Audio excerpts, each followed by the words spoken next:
최측근 2명의 구속에 이어 남욱 변호사까지 폭로전에 가세하면서 이재명 대표를 향한 검찰 수사가 점점 좁혀오는 분위기입니다.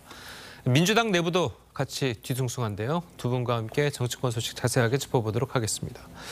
노동일 경희대 교수 그리고 김상일 정치평론가 나오셨습니다. 안녕하세요. 안녕하십니까. 먼저 이재명 대표의 사법 리스크 관련해서 민주당 내에서는 어떤 이야기들이 나오고 있는지 모아봤습니다.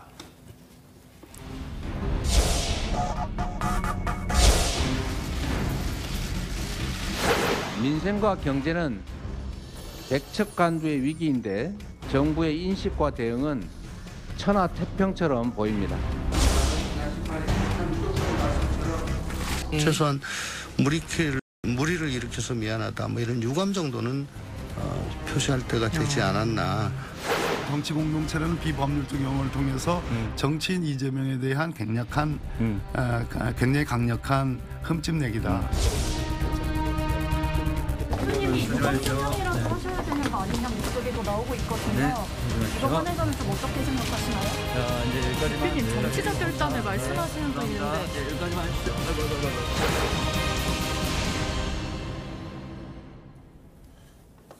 예, 보신 것처럼 이재명 대표는 민생에 집중하고 있지만 비명계 중심으로 이제는 이재명 대표가 직접 입장을 밝혀야 한다는 취지의 목소리가 나오고 있습니다. 자, 당내에서도 이제 엇갈린 이야기가 나오고 있는데 어떻습니까?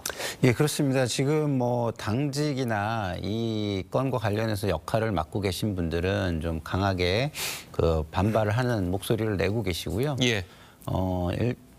일반 어떤 국회의원들은 좀 숨죽여서 상황의 전개를 지금 보고 있는 것 같습니다. 그리고 일부의 좀 약간 소신을 조금 내비치는 분들도 계시고요. 자, 지금 전체적으로는 다 좀 안개 속에 좀 이제 갇혀 있는 기분인 것 같아요. 예. 전체가. 그래서 이 방향을 좀 잘 파악해야 되는데 하고서 좀 유심히 이 지금 상황의 전개를 지켜보는 것 같고요. 지금 구체적인 법정 진술이 나온 상황에서 좀 약간 당황스러워하는 모습도 조금 있지만 어쨌든 좀 전에 변호사님이 한 분 나오셔서 전문 진술에 대해서 설명을 해주셨지만 전문 진술만이 존재하는 상황이라 아직까지는 좀 더 지켜봐야 되는 거 아니냐 이런 어떤 신중한 분위기가 더 지배적인 것 같습니다. 예. 자, 그래도 앞서 이제 조홍천 의원의 이제 음성도 좀 들어봤지만 당내에서는 그래도 이재명 대표의 최측근이 2명이나 구속됐는데 유감 표명 정도는 해야 되는 것 아니냐라는 이야기가 나오고 있거든요. 그래서 유감 표명이라는 게 참 보통 그렇게 많이 하긴 하는데 예. 그게 무슨 의미인지는 잘 모르겠어요. 이런 사건에서 유감 표명해서 무슨 정치적 의미가 있는지 잘 이해가 안 되고요. 그럼 어쨌건 보면 김용 정진상 두 분은 이재명 대표 본인 스스로 내 측근이라면 김용 정진상 정도는 돼야 한다고 했던 사람들 아니겠습니까? 예. 정진상 부장관은 매일 지금 소통하고 있다고 얘기했고 수십 년간 이재명 대표의 모든 일을 알고 있는 그런 사람입니다. 그냥 검찰 조작, 검찰 독재로 이렇게 넘어갈 수는 없죠. 왜냐하면 검찰이 아무리 조작하고 싶어도 영장은 법원에서 발부하는 거 아닙니까? 구속영장은. 그만큼 혐의가 소명됐다는 그런 얘기니까요. 이에 대해서는 그 혐의를 인정하는 건지 아니면 정말로 검찰 독재라고 생각하는 건지 뭔가 입장을 표명해야 할 분명히 있다는 좀 계기가 됐다는 생각이 들고요. 불리하면 입을 닫아버리고 아무 얘기하지 않는 기자들이 아무리 질문해도 얘기하지 않는 그런 행보로는 대통령의 좀 소통 부족 이런 얘기할 수 있는 그런 입장이 아닌 거라고 생각합니다. 예, 알겠습니다. 자, 그리고 민주당 내에서는요, 이 구속된 정진상 대표 정무조정실장과 김용 부원장의 당직자로서의 직무를 정지시켜야 한다. 자, 이런 목소리도 나왔는데요. 자, 지도부는 선을 긋는 분위기입니다. 직접 들어보겠습니다. 재판에 붙여지게 되었다라고 할 경우에 당직자의 당무를 이제 중지시킬 수 있도록 그 당무위원회에서라도 이제 판단할 수 있도록 하는 그런 그 절차예요. 지금 김용 부원장과 관련된 기소가 됐으니까요. 당원 80조 적용 문제에 대해서 논의를 좀 해야 될 때가 된 거 아니냐. 김용 부원장 기소 관련해가지고요. 지금 열흘 넘게 지났잖아요. 근데 아직까지 좀 당무위가 열리지 않고 있는 이유가 있을까요? 당무회요? 예. 그건 뭐 나중에 또 때 되면 필요하면 여는 거죠. 예. 근데 당원 80조에는 기소되면 당직 정지한다 이런 조항이 있잖아요. 아직 관련 등에 계속 같이 연장돼서 같이 되고 있으니까 나중에 추후에 종합적으로 검토할 거예요. 이 조정식 사무총장 같은 경우에는 이 당원 80조의 기자가 당원 80조에 기소하면 당직을 정지하지 않느냐 이런 질문을 했는데 아직 관련된 게 연장돼서 같이 되고 있으니까 자, 이런 발언을 했단 말이에요. 자, 이게 어떤 의미를 갖고 있는 겁니까?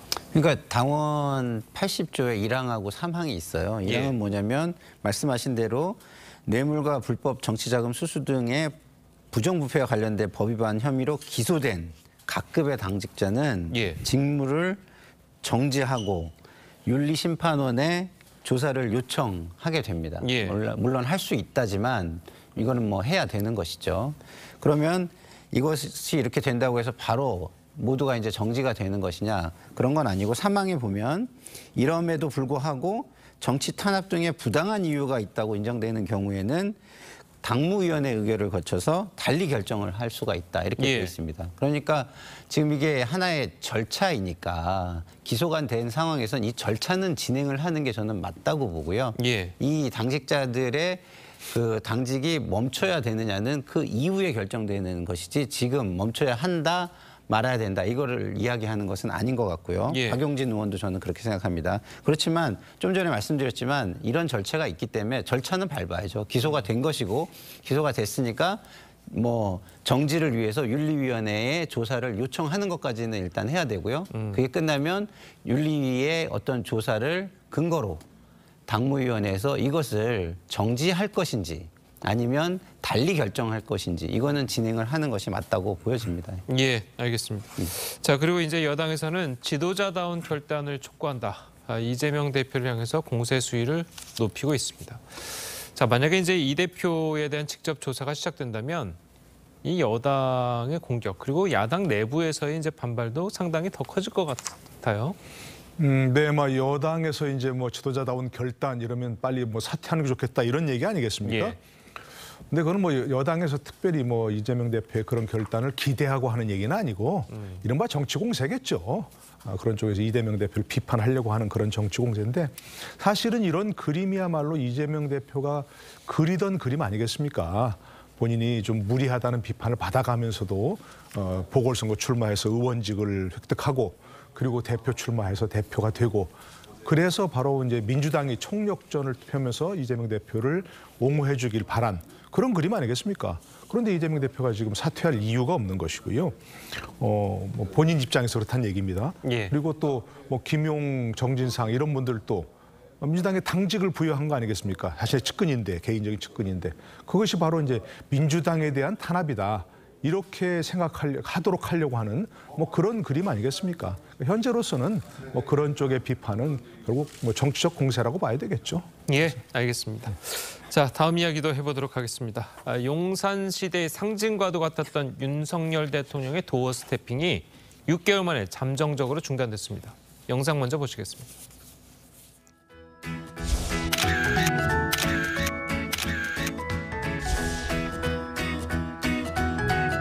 다 준비했어요? 책상도 다 이제 마련하고 잘 좀 부탁합니다.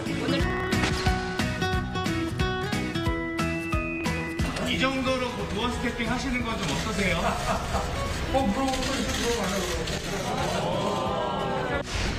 그 도어 스태핑 때문에 지지가 떨어진다고 당장 그만두라는 분들이 많이 계셨습니다만은 그거는 제가 용산으로 대통령실을 옮긴 가장 중요한 이유이고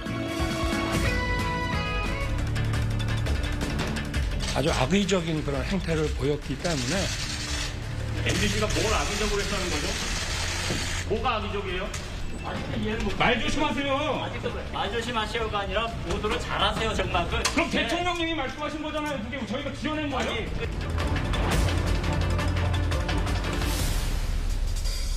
이렇게 떠들어대면서 하는 것은 제가 봤을 때 난동 수준이라고 봅니다. 그런 언론과의 사이에 가벽을 세우니 대한민국 정치에 큰 절벽이 생긴 것입니다.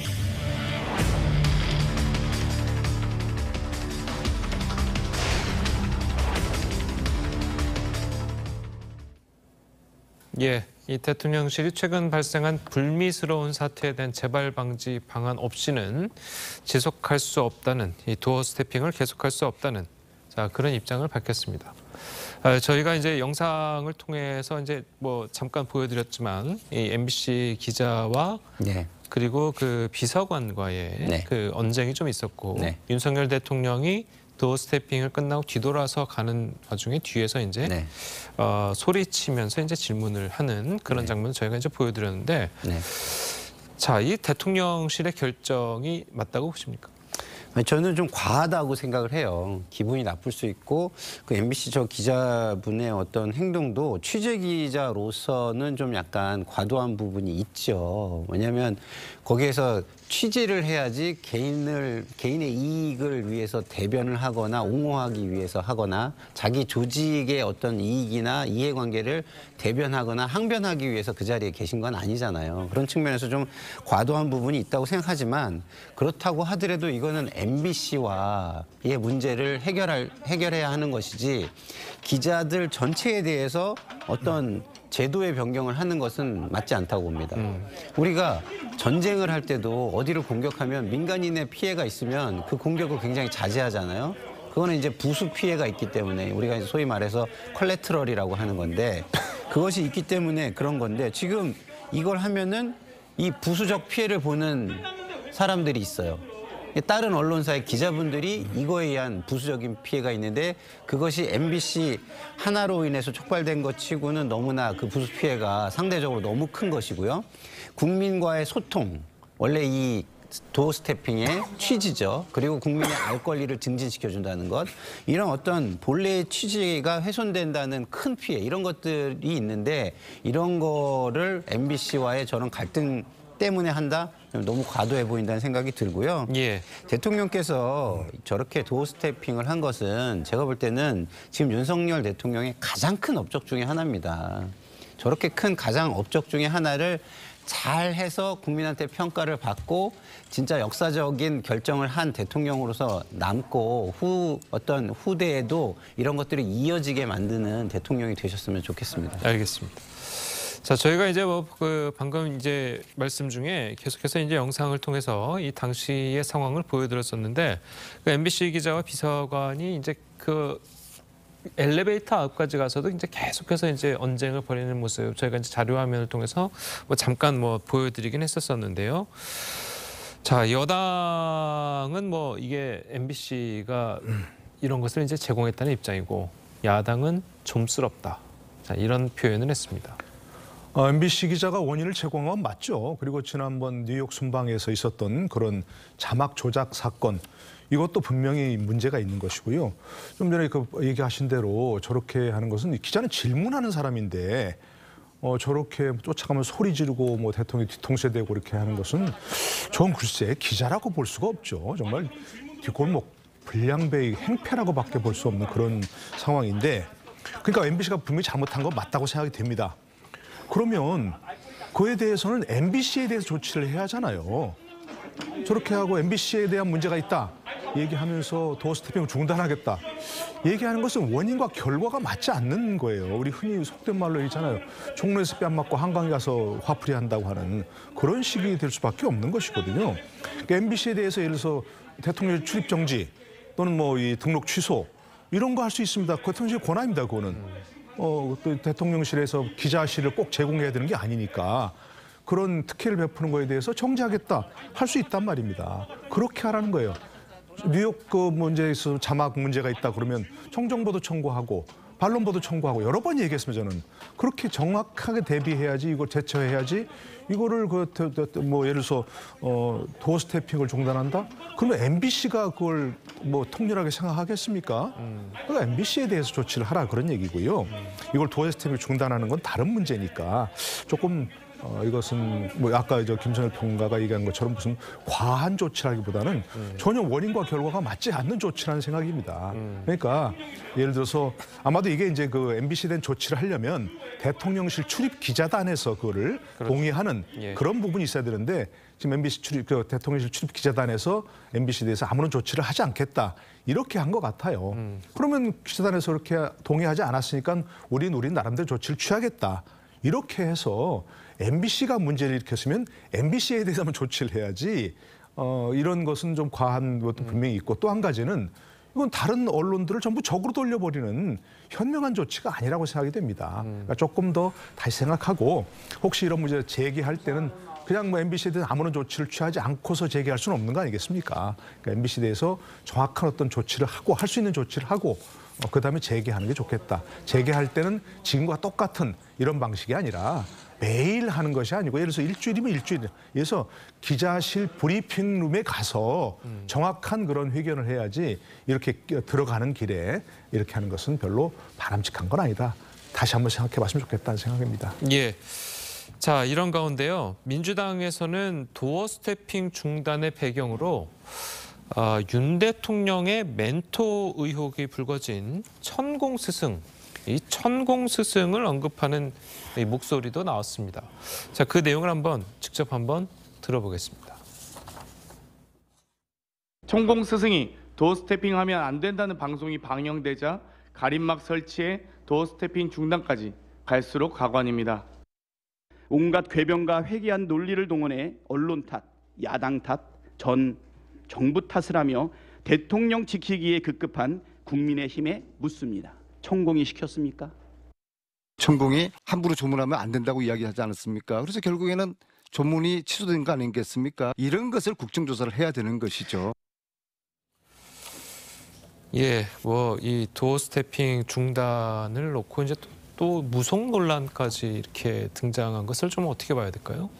글쎄요, 뭐 저는 저런 거는 좀 과도한 정치 공세라고 봐요. 왜냐하면 저 입증할 수가 없잖아요. 사실은 모든 것들을 이야기할 때는 입증 책임이라는 게 존재하는데 말한 사람에게 예. 그럼 저걸 그럼 입증할 수 있냐는 거예요. 단순하게 뭐 이런 게 있었으니까 거기 갖다 붙이는 거잖아요.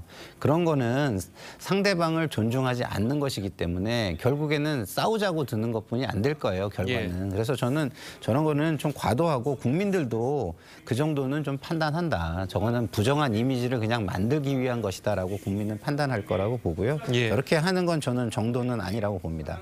그리고 그렇지만 어쨌든 간에 좀 전에 그 도어 스태핑을 중단을 하거나 이런 거 부분에 대해서는 저는 좀 과도하기 때문에 이런 논란이 또 만들어지는 것도 있거든요. 그래서 대통령실이 좀 유능하게 모든 일에 접근을 했으면 좋겠어요. 예를 들어서 대통령이 기자분들이 질문한다고 모두 다 즉답을 해야 되는 건 아니잖아요. 준비가 안 된 답도 있을 수 있는 거예요. 그리고 본인보다는 전문가들이 더 잘할 수도 있는 거예요. 그래서 예를 들어서 뭐 경제 분야다. 그러면 내가 경제부총리를 통해서 브리핑을 하도록 하겠다든가 아니면 대변인을 통해서 입장을 정리해서 말씀을 드리겠다고 하든가 이런 식으로 넘어가도 되거든요.